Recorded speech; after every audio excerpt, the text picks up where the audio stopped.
Mercurial World is the debut album from Magdalena Bay, who I am so happy to have join us. Matt and Mika, Hey. Yeah, thanks so much for having thanks us. so much for your you. time. I really appreciate it. Our pleasure. Our pleasure, It's interesting for me, and I'm sure a lot of fans, to see you in 3D. Right. Because Yes. you're on tour right now, and to have this, I don't know, connection with you guys is very interesting. What's been kind of the feedback of people that have been? Yeah, I mean, I guess a lot of people are like, hey, I know you from your streams or like your TikTok, you know, so it's like, I guess, interesting to see that we are three-dimensional We human exist beings. in physical form, so the rumors are true. Exactly. And I'm sure it's probably the same for you as you were watching TikToks and seeing bands. Well, I and think artists. the crazy thing for us is like finding out, oh, we have like real human being fans, you know, because our only interaction in the past few years has been through the internet and through, the separation of the screen, right? So actually seeing people who listen to our music and are fans in real life is really rewarding.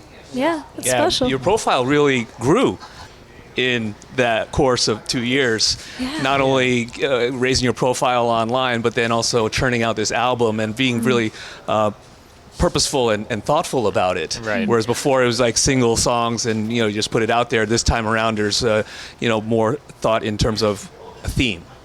Where Yeah, did that definitely. come from? I think being able to, getting furloughed and having time and getting on unemployment and being like, hey, we could like sit in our apartment and work on music and really focus on it 24/7. Yeah, the time helped focus on it, and also just thinking of everything as like a body of work, I feel helped us grow creatively. So, yeah. And with the debut album, it's always a culmination of your life up until that point. Right. How far back do some of these songs go? Well, it's interesting. Well, Magdalena Bay is a fairly new project for us, because we've been making music since high school. So that in itself only started when we were in college. But then we put out an EP in 2020 of like 8 songs. So it's kind of almost an album. So Mercurial World, the songs are only like a little over, or upon release, were only a little over a year old. So it wasn't like we've been sitting on them, our whole lives. Yeah, I think everything was kind of like thought of for the Mercurial World project in a way. Yeah. That's what we were building towards. So, yeah.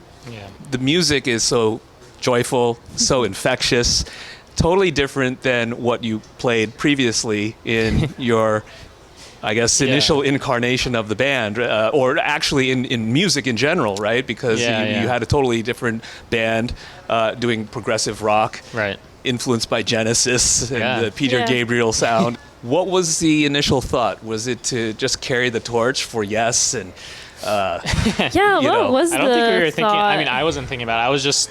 That's all I listened to, So I was just making the music that I liked. Yeah, but I think there's something about the technicality and the difficulty of it, of making it and kind of like listening to it, because it is so long. And, I think that appealed to us in a way. The pretentiousness. challenge. Yeah, like the pretentiousness of it all as high schoolers. Yeah, And for I think sure. part of getting into pop was like flipping that around a little bit and looking at music differently. you certainly carried a lot of, or some of those elements. Oh yeah. Yeah, and I mean, we still listen to love and all the- listen to all those artists, and they like still influence us. I think our tastes have like expanded rather than changed. rather than change. Exactly. Yeah. Very similar to what Peter Gabriel did when he went solo For in the sure. 80s, right? I mean, And- So is like one of those all-time great albums, and Yeah, we've been listening to it on tour. yeah, we've been listening to it a lot actually. But I think there's value and there's like beauty in both forms of music, and I don't know, and the complexity also, because pop is just as, if not more complex than progressive rock music, just in different, maybe more subtle ways to like the listener, but it's difficult to make, it's not like simple, even though it might like appear on its face more simple than a 20-minute multi part epic.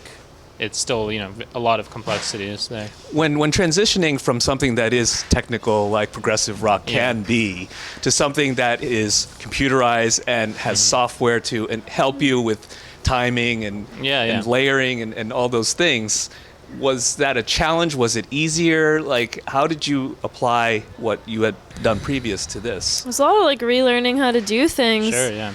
As you know, producing and also writing. Yeah. I guess it's so like rock music is interesting because it's simple in instrumentation. You know, there's always going to be a drum set. There's always going to be guitar, bass, and vocals. When you get into electronic music and pop music, your palette, expands infinitely. Where you now like anything could be anything, right? Drums don't have to sound like drums, and then that opens like all these possibilities that you wouldn't have when you're like sticking mics on a rock band and recording them. So Yeah. Oh, it's fantastic. It's just different. Yeah. It's fantastic.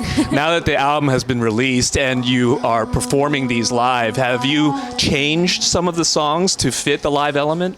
Yeah, a Well, bit. I mean, yeah, we have a live drummer with us, which a lot of the songs on the record don't have live drums, so that's already kind of transformed things. Amazing. Oh, I can't wait to see it. You're getting some really nice words written about you. Congratulations on that. Thank you. And best of luck with everything. Thank you so Thanks so much. much. Yeah, it's Magdalena Bay, and you're watching B-Sides.